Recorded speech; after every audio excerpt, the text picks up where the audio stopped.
mag-guitar na tayo, mag-yayakap kay Jollibee. Ibigay muna natin po yung time para kay Kuya Willard. Mami and Daddy, passes po muna ng ating mga kids na bumalik po muna sa ating kinaupuan dahil limitado lamang po ang nakikita ni Jollibee. Baka po sila mabunggo ng hindi sinasadya. Okay, kaya naman Kuya Jordan, with Kuya Jordan, hanapin mo na Jollibee ang iyong birthday celebrant na si Kuya Willard. Kuya Jollibee, poging-pogi, kagaya ng kanyang daddy. Inaabot ka niya Jollibee, nasan kaya siya? Nakapang-racing siyang damit.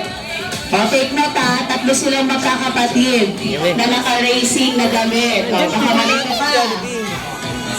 7 years old na siya ngayon, Jollibee. Asan kaya si Kuya Willard, Jollibee? Tingala sa taas, tingala sa baba. Gilid, at ayun na nga. Nasaan na si Kuya Willard? Ayun, hindi. Si Sir Wilson yan eh. Si Daddy yan eh. Asa mo kayo si Kuya Willard? Last clue, Jollibee.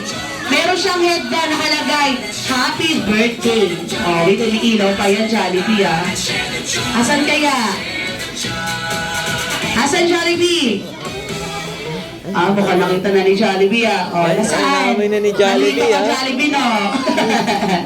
Ayun si Kuya Willard. Kaya naman Jollibee, bigyan mo na ng bigay si Kuya Willard. Wow! Sobrang happy na naman ni Kuya Willard. Eh syempre, Kuya Jordan, ano nga ba kanina natin sa prasa for Kuya Willard? Ayan. Eh syempre, Jollibee, wala daw palakpakan, sabi ni Jollibee. Okay. Para magkalahan si best friend Jollibee. And Jollibee, balita ko nga ay meron ka rin gift. Kaya naman Jollibee, ibigay mo na ang iyong Jollibee Limited Edition lamp na para lamang kay Kuya Willard. Sana naman. Wala po ba tayong malakas na palakpakan?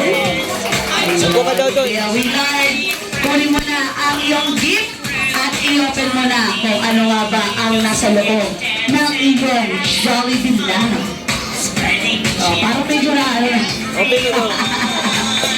No, sa gitna. Wow! Ang gini Jollibee na makailangan ni Mami and ni Daddy sa tuwing gabi. Mami, iputitin niyo lang po yung ulo ni Jollibee at iilaw na ang kanyang tiyan. Bibilan niyo lang po na ang battery. Kulang lang ng battery ha, Mami.